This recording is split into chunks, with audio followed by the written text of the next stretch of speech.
आजकल मुझे ये जो कोना है, ये वृक्ष के नीचे बॉटल ब्रश होता है ना, एक जिसमें आजकल फूल निकलते हैं बहुत से, वो उस पौधे की जड़ के पास खड़ा होना, उसके नीचे कुछ पता नहीं क्या है, मेरे को बहुत अच्छा लगता है।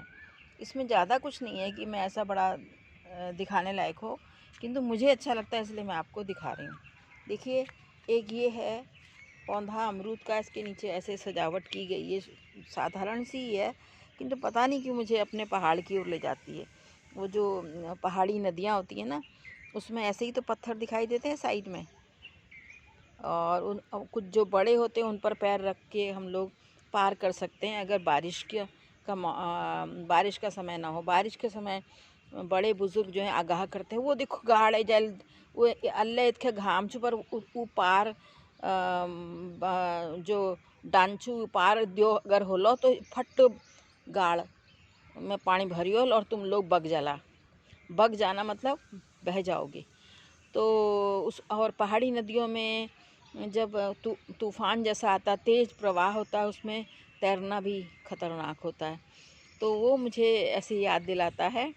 और मैंने आपको अपनी कई कहानियों में भी लिखा है कि कैसे छुट्टियों में जो फौजी लोग घर आते हैं, घर में अगर नॉन वेज नहीं बनता है तो गाड़ यानी कि पहाड़ी नदियों के किनारे ही पत्थर ढूंग लगा के और कुछ लकड़ियाँ और कुछ भी जो मिलता है उनको जलाने का साधन, उसको जला के उस गाड़ से मछलियाँ पकड़ते हैं और फिर वहीं पर उसको साफ़ करके नमक भूनते हैं, आग में पकाते हैं और फिर बच्चों को और सबको खिलाते हैं। ऐसे ही एक कोई गंगादत्त जी थे, जिनको सब लोग गंगुआ कहते थे, पहाड़ में ऐसी नाम बिगाड़ देते हैं।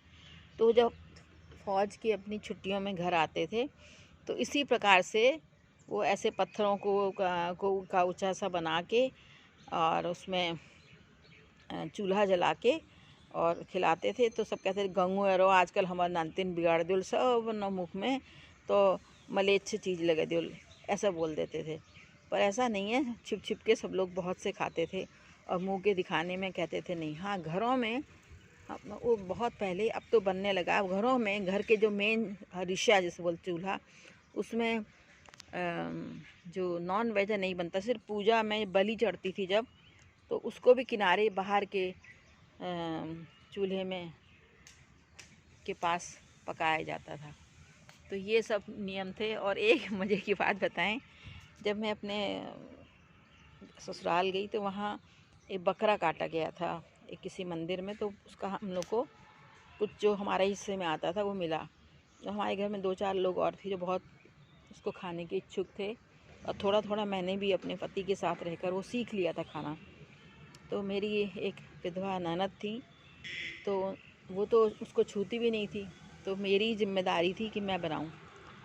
तो मैंने कभी इस तरह से बनाया नहीं था, पर जब कहा गया तो मैंने बनाया। तो उसमें बताएं उन्होंने क्या कहा, अरे तो पूजोक छुहा दुलैनी, मतलब ये पूजा का है, तो मैं प्याज लहसुन जना लिए, मतलब इसमें प्याज लहसुन। बताओ, जब हम गोश्त खा रहे हैं, नॉन वेज खा रहे हैं, मटन खा रहे हैं, तो उसमें प्याज लहसुन वो खा लिया तो प्याज लहसुन का क्या, पर अपनी अपनी है पूजा के चीज़ों में इस प्रकार से निषेध होता था।